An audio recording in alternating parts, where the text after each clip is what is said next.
1,56,000 सैनिकों का हमला, पोक्रोवस्क में रूस का कोहराम।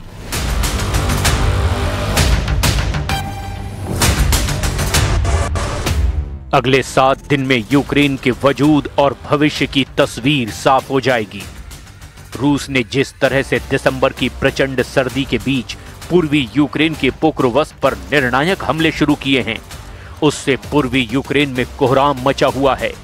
हैरान करने वाली बात तो ये है कि रूस ने ये हमले ऐसे वक्त में किए हैं जब ज़ेलेंस्की यूरोपीय नेताओं से पेरिस और लंदन में मीटिंग करने के बाद रूस पर बड़ा पलटवार करने की तैयारी में जुटे हैं। खुद यूक्रेनी सेना ने माना कि इस वक्त पूर्वी यूक्रेन के पोक्रोवस्क में 1,56,000 से ज्यादा सैनिक 3 तरफ से हमले कर रहे हैं, जिसमें पैदल और बाइक रूसी सैनिकों के अलावा रूसी भारी तोपखाना, टैंक, तोप और बख्तरबंद लड़ाकू वाहन जोरदार हमले कर रहे हैं। हैरान करने वाली बात तो ये है कि रूसी हमले नवंबर से दिसंबर के महीने में प्रचंड रफ्तार से बहुत बड़ी संख्या में हुए हैं, जिसकी वजह से यूक्रेनी एयर डिफेंस सिस्टम बुरी तरह से तबाह हुए हैं। आप कोहराम मचाती रूसी सेना के हमलों और आक्रामकता का इसी से अंदाजा लगा सकते हैं कि पिछले 24 घंटे में रूसी सेना ने यूक्रेन के 300 से ज्यादा आत्मघाती ड्रोन मार गिराए हैं। कुल मिलाकर अभी तक की जंग में पुतिन का पलड़ा बहुत भारी लग रहा है, क्योंकि ट्रंप का 28 सूत्रीय शांति समझौते का फॉर्मूला रूस के पक्ष में जाता हुआ दिख रहा है, जबकि दूसरी तरफ ब्रिटेन, फ्रांस और जर्मनी ने 2 टूक कह दिया है कि ट्रंप का 28 सूत्रीय फॉर्मूला यूक्रेन के लिए मानना असंभव है और अब यूरोपीय देशों ने 20 सूत्रीय फॉर्मूला तैयार किया है, जिसके दम पर रूस और यूक्रेन के बीच समझौता कराने की तैयारी हो रही है। यही वजह है कि अब रूस ने ताकत के दम पर पूर्वी यूक्रेन पर कब्जा करने का मन बना लिया है और इसीलिए बेतहाशा हमले लगातार जारी रखे हुए हैं। पोक्रोवस्क में तूफानी हमले, ज़ेलेंस्की पर भारी 7 दिन।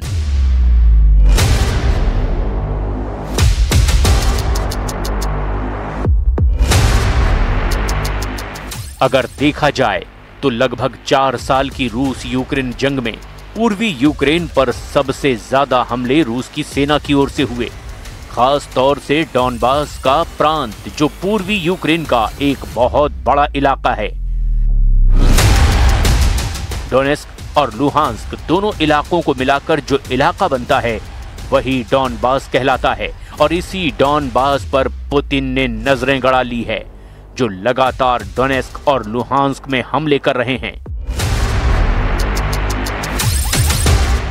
रूसी सेना के कमांडरों को सख्त आदेश है कि वो सबसे पहले डॉनबास के पूरे इलाके पर कब्जा करें, ताकि यूक्रेन, नेटो और यूरोप पर युद्ध विराम का जबरदस्त दबाव बनाया जा सके। यही वजह है कि रूस ने 21 अक्टूबर 2025 के बाद से यूक्रेन के कम से कम 20 से 25 शहरों पर बड़े मिसाइल और ड्रोन हमले किए हैं। पूर्वी यूक्रेन का Pokrovsk, Kupiansk, Luhansk, Donetsk, Kherson, Kharkiv, Sumy, Chernihiv और जापोरेजिया पर इस वक्त रूस के भीषण हमले चल रहे हैं।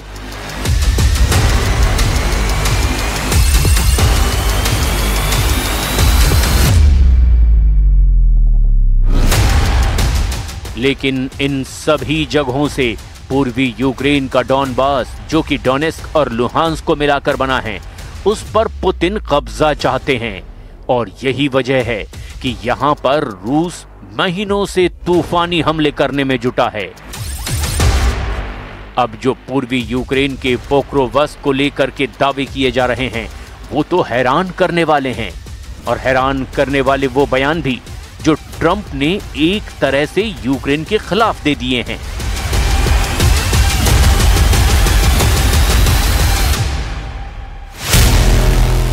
एक 1,56,000 सैनिकों का हमला, पोक्रोवस्क में रूस का कोहराम। यूक्रेनी सेना ने पूर्वी रणनीतिक शहर पोक्रोवस्क पर बहुत बड़ी रूसी हमले की सूचना दी है।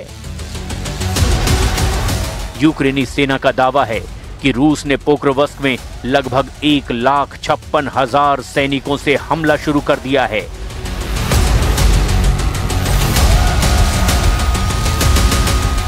जिसकी वजह से यूक्रेन का रसद और हथियार सप्लाई डिपो पूरी तरह से तबाह हो गया है। यूक्रेन की 7वीं रैपिड एक्शन कोर के मुताबिक हमला करने के लिए रूसियों ने बख्तरबंद वाहनों, कारों और मोटरसाइकिलों का इस्तेमाल किया। रूसी काफिलों ने पोक्रोवस्क शहर के दक्षिणी हिस्से से उत्तरी हिस्से की ओर घुसने का प्रयास किया। रूसी सैनिक महीनों से छोटे पैदल सेना समूहों में शहर में घुस रहे हैं ताकि पूर्वी यूक्रेन के पूरे औद्योगिक डॉनबास क्षेत्र पर रूस का कब्जा हो सके और इसके लिए मॉस्को के अभियान के एक महत्वपूर्ण हिस्से के रूप में इस पूर्व रसद केंद्र पर भी कब्जा कर रहे हैं। यूक्रेन के शीर्ष सैन्य कमांडर अलेक्जेंडर सिरस्की ने इस सप्ताह की शुरुआत में पत्रकारों को बताया कि पोक्रोवस्क के आसपास की स्थिति कठिन बनी हुई है क्योंकि रूस ने घिरे हुए शहर के चारों ओर लगभग 1,56,000 सैनिकों की तैनाती कर दी है। लेकिन रूस को इस शहर पर कब्जा करने के अपने प्रयास में भारी कीमत भी चुकानी पड़ी है।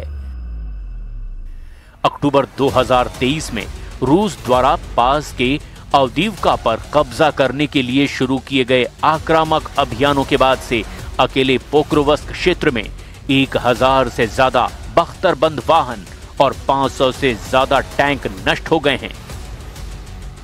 अवदीवका रूसी सेना के कब्जे में 2024 की शुरुआत में आया, जो अब तक के युद्ध की सबसे खूनी लड़ाइयों में से एक है। यूक्रेनी सेना ने एक रूसी टैंक, एक बख्तरबंद वाहन, 25 तोपखाने और 177 सामरिक स्तर के ड्रोन नष्ट करने का दावा किया।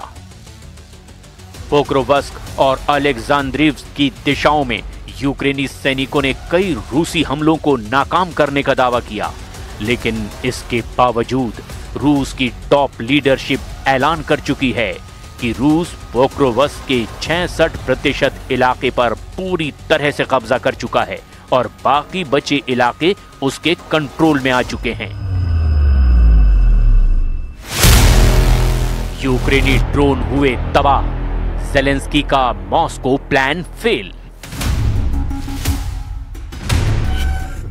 रूस ने कहा उसकी सेनाएं युद्ध क्षेत्र में तेजी से प्रगति कर रही हैं।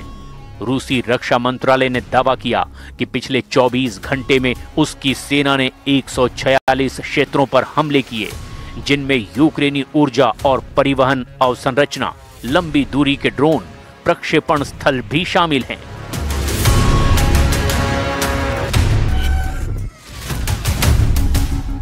रूसी सेना का यह दावा है कि उसने 12 यूक्रेनी बख्तरबंद वाहनों, 15 तोपों और 69 मिलिट्री वाहनों को तबाह कर डाला है।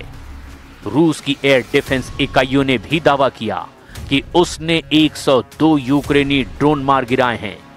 दावा तो यहां तक किया गया कि रूस ने यूक्रेन के 300 के करीब ड्रोन मार गिराए, जिसमें से आधे से ज्यादा मॉस्को पर हमला करने जा रहे थे।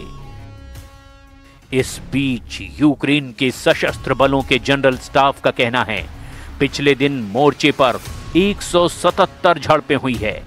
रूसी ठिकानों पर यूक्रेन के हमलों में लगभग 60% ड्रोन हमले हुए हैं।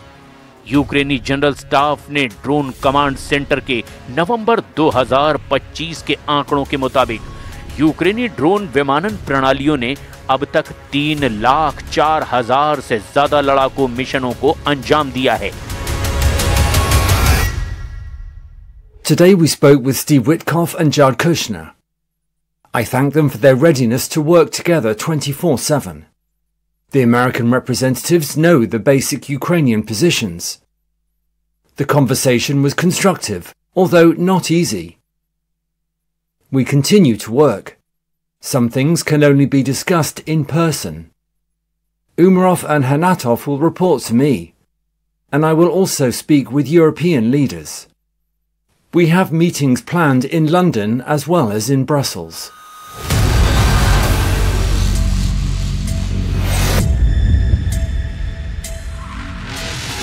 कुल मिलाकर राष्ट्रपति ज़ेलेंस्की ने हालात ऐसे बना दिए हैं कि अब ट्रंप भी ज़ेलेंस्की के खिलाफ हो गए हैं, जिससे अब जंग में पुतिन को सबसे ज्यादा फायदा हो सकता है।